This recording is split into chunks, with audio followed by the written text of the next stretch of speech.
আপনিও যদি আমার মতো একজন ভিডিও কন্টেন্ট ক্রিয়েটর হয়ে থাকেন তাহলে অবশ্যই আপনার ভিডিও মেক করার জন্য একটি স্টুডিওর প্রয়োজন হয়। আর স্টুডিও মেক করা অনেক ব্যয়বহুল, যা আমাদের মতন নতুন কন্টেন্ট ক্রিয়েটরদের জন্য সম্ভব হয়ে পড়ে না। তখন আমাদের ভিডিওগুলো গ্রিন স্ক্রিনে শ্যুট করি এবং পরবর্তীতে আমরা ওই গ্রিন স্ক্রিনটি রিমুভ করে একটি ব্যাকগ্রাউন্ড ইউজ করি। সেক্ষেত্রে দেখা যায় যে অনেকে তাদের ভিডিও ব্যাকগ্রাউন্ডের কালারটি সঠিকভাবে রিমুভ করতে পারছে না বা সঠিক ব্যাকগ্রাউন্ড ইউজ করতে পারছে না। আবার গ্রিন স্ক্রিনের স্টুডিও মেক করার জন্য অনেক ঝামেলা ফেস করতে হয়।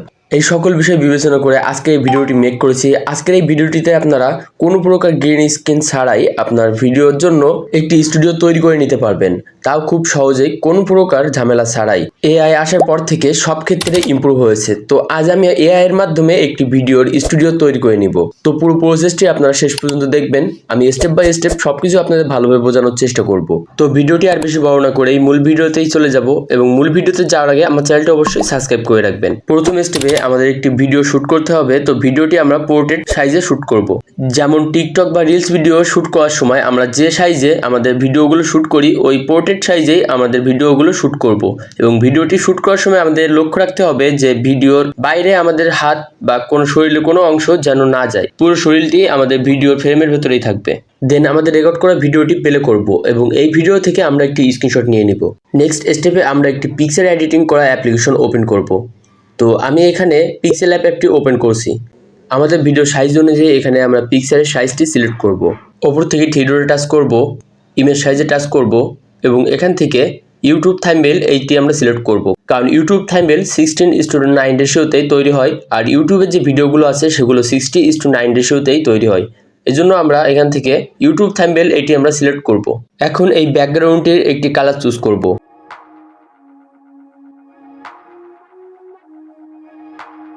ব্যাকগ্রাউন্ডের কালার সিলেক্ট করার পর আমাদের নেওয়া স্ক্রিনশটটি এখানে আমরা ইনপুট করব। স্ক্রিনশটটি ইনপুট করার সময় আমাদের ভিডিও ফ্রেম অনুযায়ী আমরা এটি ক্রপ করে নিব এবং এক্সট্রা জিনিসগুলো আমরা এখান থেকে ক্রপ করে দিব। ইনপুট করা পিকচারটি ব্যাকগ্রাউন্ডের মাঝ বরাবর নিচে সেট করব এবং পিকচারটি সেভ করে নিব। সেকেন্ড স্টেপে আমাদের একটি এআই টুলসের প্রয়োজন পড়বে, যে টুলসের মাধ্যমে আমাদের ভিডিওর ব্যাকগ্রাউন্ড জেনারেট করে নিব। এর জন্য আমাদের ফোন থেকে ক্রোম ব্রাউজারটি ওপেন করব, দেন সার্চ বারে টাচ করব এবং এখানে টাইপ করব অ্যাডোবি ফায়ারফ্লাই। দেন এটি লিখে সার্চ করলে প্রথমে যে ওয়েবসাইটটি পেয়ে যাবেন, এটিতে টাচ করে এটি আমরা ওপেন করে নিব। তো আগেই আমার চ্যানেলে অ্যাডোবি ফায়ারফ্লাই রিলেটিভ একটি ভিডিও আপলোড করা আছে, আপনারা সেটি দেখে আসতে পারেন। কারণ এখানে অ্যাডোবি ফায়ারফ্লাইতে প্রথমে একটি অ্যাকাউন্ট ক্রিয়েট করতে হয়। তো সেই ভিডিওটিতে অ্যাডোবি ফায়ারফ্লাই ব্যবহার করার পুরো প্রসেস আমি স্টেপ বাই স্টেপ ভালোভাবে দেখিয়েছি। তো আপনাদের কোনো প্রকার সমস্যা হলে এখানে আপনারা ওই ভিডিওটি দেখে আসতে পারেন। ওয়েবসাইটটি ওপেন হলে আপনার সামনে এমনটি শো হবে। এই পেজটি স্ক্রল ডাউন করে নিচে আসবেন এবং এখানে একটি অপশন দেখতে পাবেন জেনারেটিভ ফিল। আমাদের এই সাইটে কাজ করতে হবে, এর জন্য পাশে জেনারেট আইকনে টাচ করবেন। দেন আপনার সামনে এমন একটি পেজ ওপেন হবে। তো এখানে আমাদের একটি পিকচার ইনপুট করতে হবে, এর জন্য আপলোড ইমেজে টাচ করবেন এবং গ্যালারি থেকে আমরা যে ইমেজটি কেবলমাত্র তৈরি করলাম ওই ইমেজটি ইনপুট করে নিব। পিকচারটি ইনপুট করার পর আমরা ব্যাকগ্রাউন্ড হিসেবে যে কালারটি চুজ করেছিলাম আগে থেকেই, ওই কালারটি আমরা এখান থেকে ইরেজ করে নিব।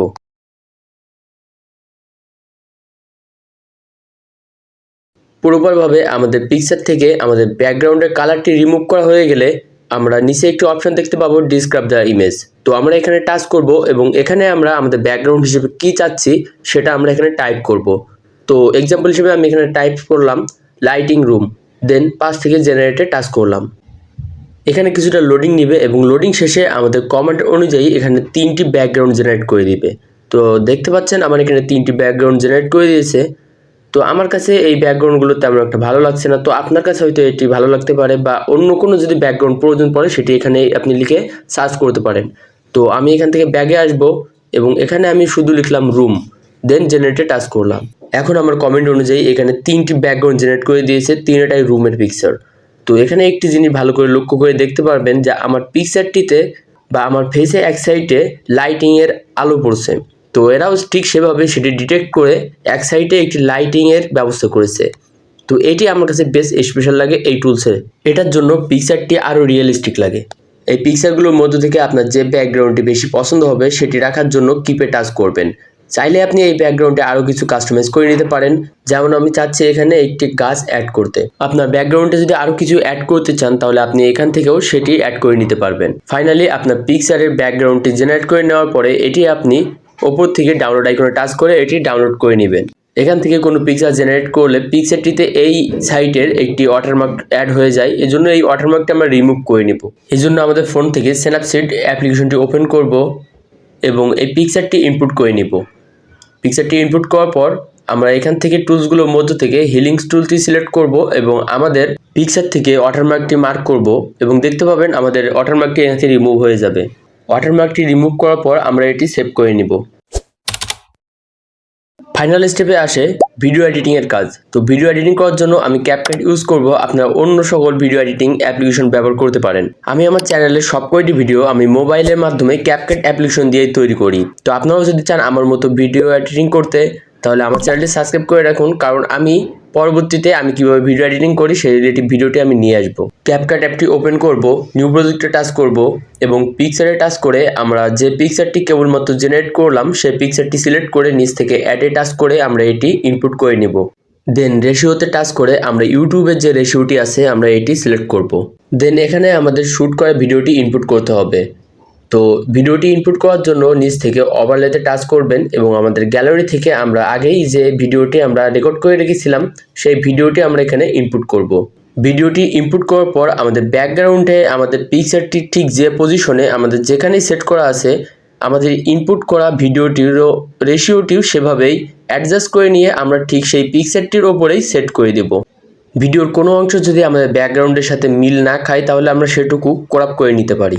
ফাইনালি আমার দেখানো সবকটি প্রসেস যদি আপনি ঠিকভাবে ফলো করেন তাহলে আপনারা এখানে ফাইনাল রেজাল্টটি দেখতে পাবেন যে আপনার ভিডিওটির জন্য একটি পারফেক্ট একটি স্টুডিও তৈরি হয়ে যাবে। আশা করি আজকের এই ভিডিওটি আপনার জন্য অনেক হেল্পফুল এবং ইউজফুল হবে। তো ভিডিওটি যদি আপনার ভালো লেগে থাকে তাহলে এই ভিডিওটিতে একটি লাইক দিয়ে দিবেন এবং পরবর্তীতে আপনি কোন রিলেটিভ ভিডিও পেতে চান বা ভিডিওটিতে বুঝতে কোথাও অসুবিধা হলে আমাকে কমেন্টে জানাতে পারেন, আমি আপনাদের সমাধান দেওয়ার চেষ্টা করব। আমি অ্যানালাইজ করে দেখেছি যে অনেকেই আমার চ্যানেলে ভিডিও দেখে কিন্তু তারা আমার চ্যানেলটি সাবস্ক্রাইব করে না। তো অবশ্যই আমার চ্যানেলটি সাবস্ক্রাইব করে রাখবেন এমন ইনফরমেটিভ ভিডিও পাওয়ার জন্য। তো আজকের ভিডিও এ পর্যন্তই, দেখা হচ্ছে পরবর্তী কোনো ভিডিওতে।